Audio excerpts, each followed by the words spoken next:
Someone slid a glass of champagne into my hand, a woman I had never met kissed my cheek and called me the mystery man, and my boss gripped my arm hard enough to leave marks while whispering 4 words that ended my entire understanding of the evening: just act like you love me.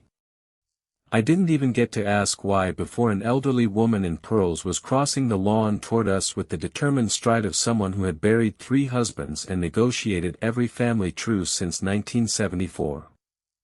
"Clara," the woman said, eyes locking onto me like a hawk sighting dinner. "You didn't tell me he was this handsome." I'm Owen Bright. 26 years old, audio engineer, professional fixer of other people's mistakes in recording booths, and, as of 11 seconds earlier, apparently the boyfriend of Clara Winslow, the woman who signed my paychecks. Clara owned Winslow Sound, a small studio tucked into a converted warehouse 2 blocks from the river. I'd worked there for 3 years, mixing tracks late into the night while she paced the control room with a coffee mug that never seemed to actually contain coffee. She was 29, sharp-eyed, allergic to nonsense, and the kind of boss who noticed when a snare drum sat half a decibel too hot in a mix before anyone else in the room did. She was not, under any normal circumstances, someone who grabbed my arm and rewrote my relationship status in front of her extended family. "Grandma Winslow," Clara said, voice suddenly warm and easy in a way I'd never heard in the studio, "this is Owen." "The Owen," her grandmother repeated, delighted, like I'd been mentioned before. I had absolutely not been mentioned before. "Well, don't just stand there being handsome. Hug me." I set down the champagne. I hugged a woman I had known for 9 seconds. Over her shoulder, Clara mouthed one word at me: "Sorry." Here's what I knew, pieced together in fragments over the following hour while Clara steered me through a lawn full of relatives at a coastal lighthouse in 3 hours from the city.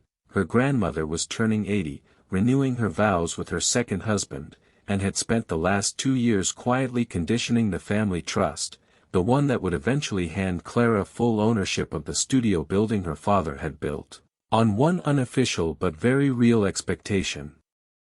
Clara needed to show up settled. Serious. Not alone.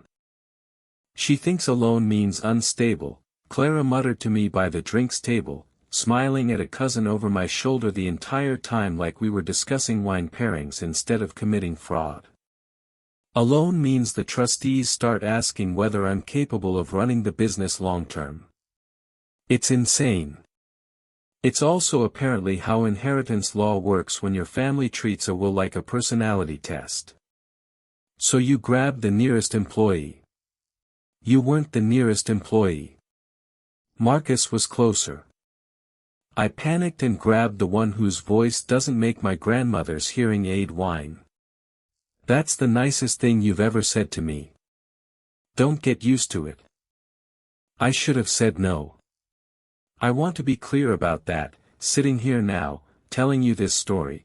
There was a version of that afternoon where I set down the champagne, told Clara I wasn't comfortable lying to a family I'd just met, and drove myself home before dinner started. I thought about it. For about 4 seconds. Then her grandmother called my name across the lawn to come see the lighthouse up close, and Clara's hand found mine like it belonged there, and something in my chest simply overruled the sensible part of my brain and stayed. We had 2 days. 1 rehearsal dinner, 1 vow renewal, 1 closing brunch before everyone scattered back to their separate lives. 2 days to convince a family of sharp-eyed Winslows that Clara Winslow, control room general, had found someone worth building a life around.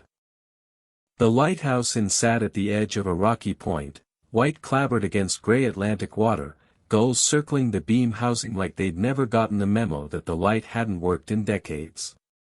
Our rooms were separate, thank God, though also, disappointingly, separate, but connected by a shared porch that looked straight out over the water. That first night, after the rehearsal dinner ended and the relatives dispersed into their various guest rooms, Clara found me on that porch with 2 mugs of stolen coffee and an expression I hadn't seen on her before. Not the studio expression. Something softer, more tired, more honest. "You're better at this than I expected," she said, handing me a mug. "At lying to your family? At being wanted? You held my hand like you meant it during the toast." I looked at her for longer than I should have. Maybe I did. She didn't laugh it off the way I braced for. She just studied me over the rim of her mug, the porch light catching the edge of her jaw, and said, quietly, "That's a dangerous thing to admit to your boss. You started it. You're the one who whispered 'act like you love me' into my ear in front of 80 relatives." I panicked. "You committed." Her mouth twitched, almost a smile. "I did commit. I'm very good at commitment when there's a spreadsheet involved. And when there isn't?" The question landed heavier than I meant it to. Clara looked out at the dark water instead of at me, and for a second the confident studio owner who could silence a room with one raised eyebrow looked almost young. Uncertain. "When there isn't a spreadsheet," she said slowly, "I tend to run the numbers in my head until the feeling goes away." "Has it gone away yet?" She turned to look at me then, and the porch light did something unfair to her eyes. "No," she admitted. "Not even a little. I want to tell you I kissed her right there, that the story wrapped up neat and easy on a porch by the sea on night 1. It didn't. Because just as the air between us went thin and electric, a door creaked open down the hall, and Clara's grandmother appeared in a floral robe, demanding to know why the young couple wasn't inside where it was warm, and the moment folded itself away like it had never happened at all. But something had shifted. I felt it the next morning at breakfast, in the way Clara's knee pressed lightly against mine under the table without either of us mentioning it. In the way she reached over and fixed my collar before her aunt could comment on it, her fingers lingering half a second too long. In the way she laughed, really laughed, not the performance laugh from the lawn, when I whispered a joke about her uncle's golf pants being visible from space. We were pretending. We both knew we were pretending. And somewhere between the rehearsal dinner and the morning coffee, neither of us seemed entirely sure anymore where the performance ended and something real began. That was the moment everything nearly came apart, the second morning, out on the rocks below the lighthouse, when Clara finally told me the truth she'd been circling since we arrived. It wasn't just the trust. It wasn't just her grandmother's old-fashioned notions about stability. "There's a man named Grant," she said, watching the waves instead of me. "My family's favorite. Old money, went to school with my cousins, runs a real estate fund. My grandmother's been trying to set us up for 2 years. He's coming to brunch tomorrow. My mother invited him without telling me." My stomach dropped in a way that had nothing to do with the tide. "So you needed a boyfriend who could actually hold his own next to him," I said slowly. "Not just for your grandmother. For Grant. I needed a boyfriend who would make it impossible for anyone to suggest Grant again," she said, finally meeting my eyes.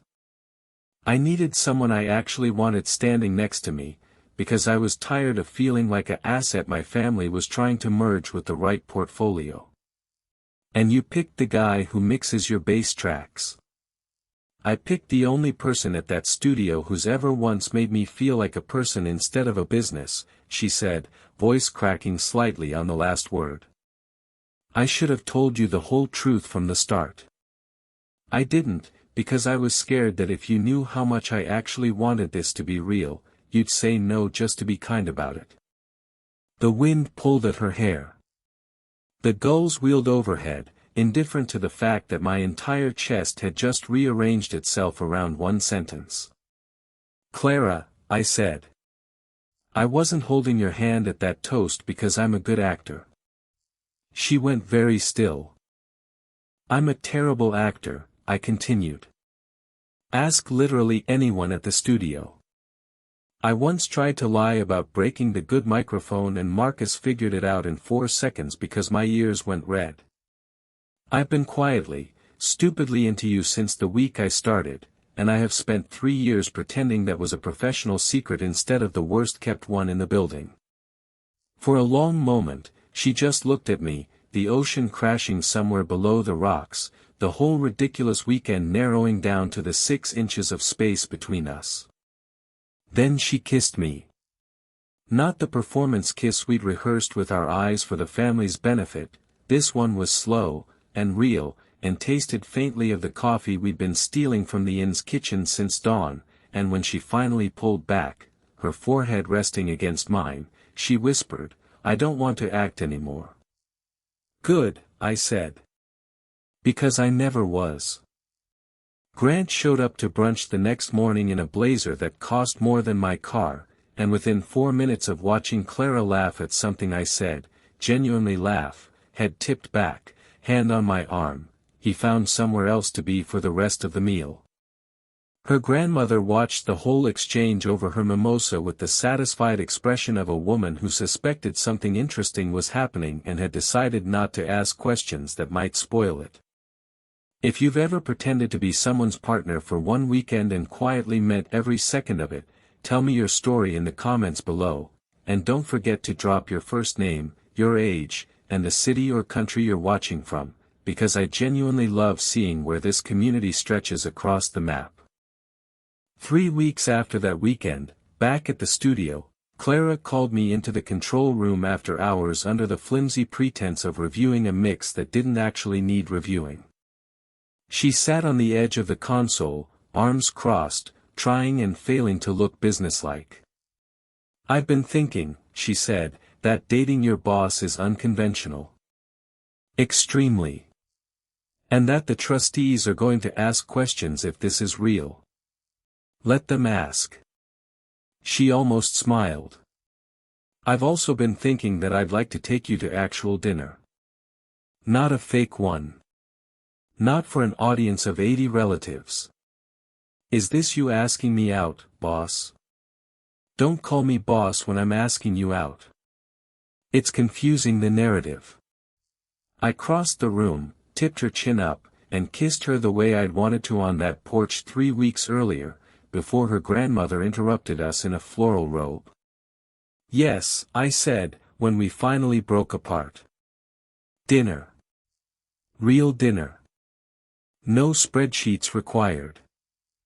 We were married 2 years later, at that same Lighthouse Inn, on the same stretch of rocky point where she'd told me the truth about Grant and the trust and the fear underneath all of it. Her grandmother cried through the entire ceremony and told anyone who would listen that she'd known it was real from the very first hug on the lawn. The trustees, as it turned out, cared far less about Clara's relationship status than her grandmother's will implied, but by then it didn't matter, because what started as a desperate, whispered lie on a stranger's front lawn had become the truest thing either of us had ever built.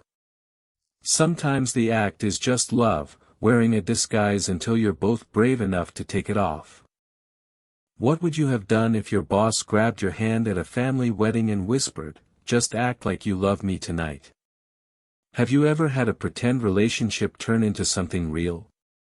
Tell me your story in the comments below, and if you like this one, we've opened memberships where you'll get shorter exclusive stories every week with no ads. Leave a like, subscribe, and I'll see you in the next one.